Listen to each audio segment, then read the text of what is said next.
विगत दिनों मुनि श्री प्रमाण सागर जी महाराज ने सन 2006 में मुनि संघ पर हुए आत्मघाती हमले के बारे में बताया। मुनि श्री संधान सागर जी महाराज द्वारा किए उस हमले के जिक्र पर मुनिवर ने पूरा प्रकरण सुनाया और कहा कि गुरुवर का आशीर्वाद है कि आपके सामने सही सलामत हूं, वरना मेरे टुकड़े टुकड़े कर दिए गए होते। आइए जानते हैं क्या है पूरा घटनाक्रम। लोगों के हाथ में घातक अस्त्र थे। ये तो आप सबका पुण्य है कि आज मैं आप सबके बीच हूं, नहीं तो मेरी बोटियां उस दिन उधड़ जाती।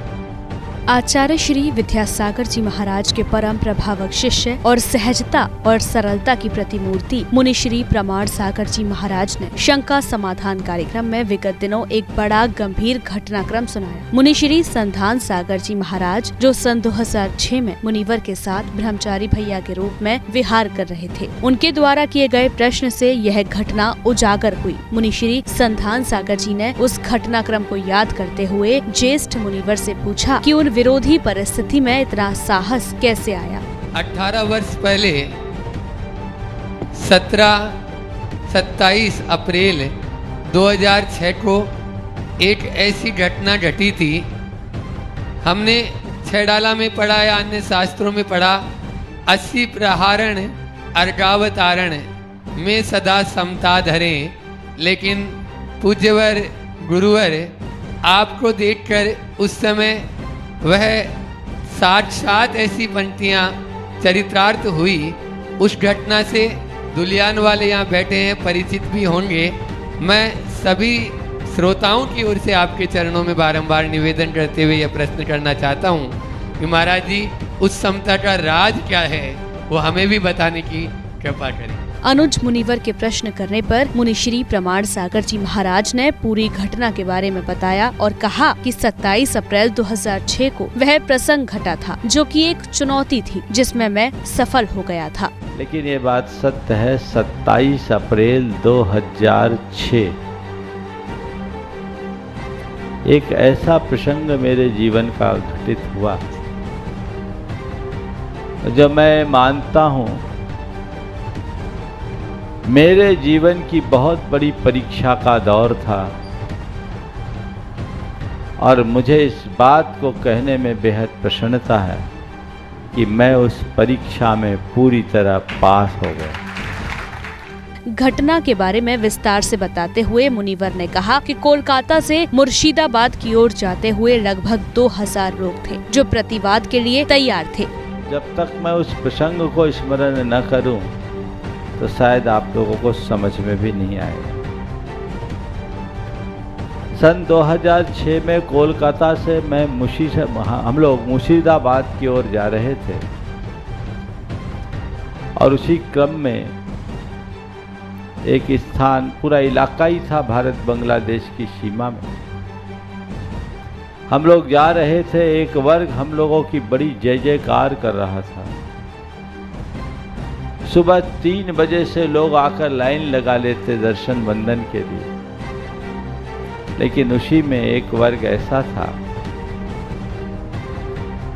जिनके हृदय में इस दिगंबरत्व के प्रति घोर विद्वेष का भाव भरा होगा। हम चल रहे थे, मालूम पड़ा आगे एक धर्म स्थल के पास 150-200 लोग इकट्ठे हैं और कुछ न्यूसेंस क्रिएट कर रहे हैं। मुझ तक लोगों ने सूचना दी। यद्यपि कोलकाता की जैन समाज बहुत उत्साह के साथ विहार करा रही थी और सुरक्षा की पूर्ण व्यवस्था थी, पुलिस भी थी, फोर्स भी थी। मुझसे जब कहा कि 150-200 लोग हैं, मैंने सबसे कहा कि चलो हम लोग आगे चलते हैं, हमें किसी प्रकार का प्रतिवाद नहीं करना, आगे बढ़े। जब करीब 1 फरलांग की दूरी बची तो पता लगा वहाँ 150-200 लोग नहीं, 1500 से 2000 लोग खड़े। उस समय कोई विकल्प नहीं था, बस हाथों में घातक अस्त्र लिए लोग हमला करने को तैयार थे। 15-20 युवक उस समूह को लीड कर रहे थे। उस समय हमारे सामने और कोई स्थिति नहीं थी। हम लोग आगे बढ़े। उस समय ये रोहित भैया के रूप में, और मैं प्रायः जब चलता हूँ तो जाप पाठ आदि कराते रहते। मैंने सबसे कहा बस जाप करते हुए चलो, हमें किसी प्रकार का कोई प्रतिवाद नहीं करना। आगे बढ़े। 1500-2000 लोगों को 15-20 युवक जो 20-25 साल के थे वो लीड कर रहे। पूरा रास्ता ब्लॉक कर लिया, पर पता नहीं गुरुदेव का कैसा आशीर्वाद रहा, उन लोगों ने रास्ता छोड़ दिया। हम लोग आगे बढ़े। इसी बीच सामने से एक बस आ गई।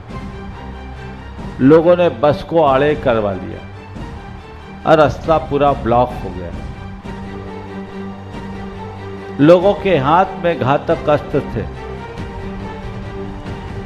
ये तो आप सबका पुण्य है कि आज मैं आप सबके बीच हूं, नहीं तो मेरी बोटियां उस दिन उधड़ जाती। संघ के साथ जितने लोग थे उनके साथ मारपीट की और उस समय लगभग 70 लोग थे और महिलाओं ने मुनिश्री को घेर लिया, लेकिन वो लोग बहुत प्रचंड रूप में थे। इस स्थिति में भी मुनिश्री के मन में न भय हुआ न शोभ। हमारे साथ जितने लोग थे उन सब के साथ उनने मारपीट की। मुझे उस समय मेरे साथ करीब 60-70 लोग थे, कोलकाता के और मुर्शिदाबाद के, और महिलाओं की दाद देनी होगी। उनने मुझे घेर लिया 3 घेरे में, पुरुषों के बाद महिलाओं का घेर। मैं अंदर से सुरक्षित था, लेकिन वो लोग बड़े प्रचंड रूप में थे। हमारे बीच के लोग कुछ समझाने की कोशिश कर रहे थे, लेकिन एक मॉब था। इसी बीच रास्ता बना।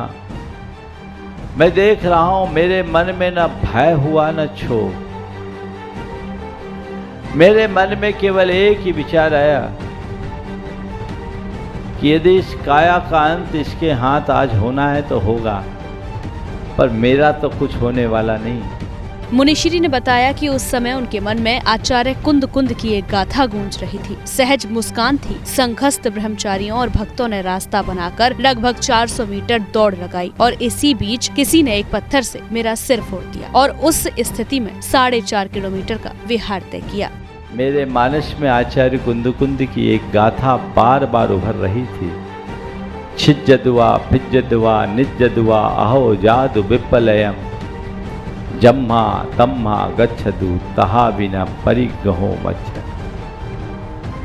मैं बस जान रहा था, देख रहा था, मेरे चेहरे पर सहज मुस्कान थी। इसी बीच लोगों ने रास्ता बनाया और एक इनके साथ एक युवक था जीतू। दोनों ने मुझे पकड़ करके दौड़ लगा दी। लगभग 400 मीटर ये लोग दौड़ लगाए। इस बीच किसी ने एक पट्टे से मुझे मारा और एक पत्थर मेरे सिर पर पड़ा। सिर फूट गया। मैंने हाथ लगाया, खून की धारा। उसी स्थिति में 4.5 किलोमीटर तक चलना और शेष था। इसी बीच पुलिस प्रशासन मुस्तैदी से तैनात हो गया। पूरे रास्ते को छावनी बना दिया गया और सबकी हालत बदहवास थी। मुनिवर ने बताया कि उस दिन उनकी जान बची और ये जान बचाने में मुनिश्री संधान सागर जी महाराज, जो उस समय ब्रह्मचारी रोहित भैया के रूप में संघ के साथ थे, उनका बड़ा योगदान था। हालांकि तब तक पुलिस प्रशासन मुस्तैदी के साथ जुड़ गया। छावनी बन गई। हम लोग वहाँ पहुँचे। सबकी हालत बदहवास सी थी। वहाँ पहुँचकर मैंने पहले एक की खबर ली, गुरुदेव को संदेश पहुँचाया, तब 7:45 बजे अपना उपचार करवाया। कुछ खास नहीं हुआ। डॉक्टरों के अनुसार 3 टाँके लगने थे। मैंने कोई टाँका नहीं लगाया, लेकिन ठीक हो गया। और उस दिन मेरी जान बची। उस जान बचाने में इनका महत्वपूर्ण श्रेय। अगर ये लोग दौड़ नहीं लगाए होते, मुझे उठाकर कहाँ से इनमें ताकत आ गई, हनुमान की तरह भागे। घटना घटी। गुरुवर को जब संदेश दिया तो गुरुवर ने हाल चाल लेने के बाद पूछा कि डर और गुस्सा तो नहीं आया। मना करने पर बोले तुम पास हो गए। जब मैंने गुरुदेव को ये संदेश दिया तो गुरुदेव ने पहले तो सारा हाल साल समाचार पूछा, आशीर्वाद दिया, बोहरी बंद में थे। फिर बाद में एक सवाल किया, डर और गुस्सा तो नहीं आया? मैंने कहा नहीं, कहा तुम पास हो गए। पूरी घटना के बाद प्रेस मीडिया के लोग आ गए और पूछा क्या आप उन्हें क्षमा कर देंगे, जिस पर मुनिवर ने जवाब दिया कि मैंने तो पहले ही क्षमा कर दिया।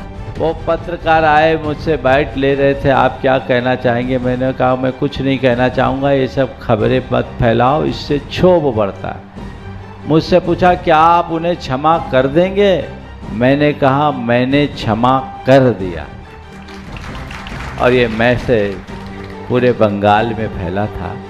तो ये चीज़ें जीवन में घटती है, कब किसके जीवन में क्या प्रसंग घट जाए कहा नहीं जा सकता। इस पूरे घटनाक्रम को जिसने भी सुना हैरान रह गया और सभी को मुनिवर ने एक ज्ञान दिया कि अध्यात्म का बल ही था जो तत्पर ज्ञान की इन परिस्थितियों से बाहर निकाल ले गया और विषम परिस्थिति में समाज ने भी बहुत वीरता और समझदारी का परिचय दिया। जैन फोकस के लिए पटेरा, मध्य प्रदेश से ब्यूरो रिपोर्ट।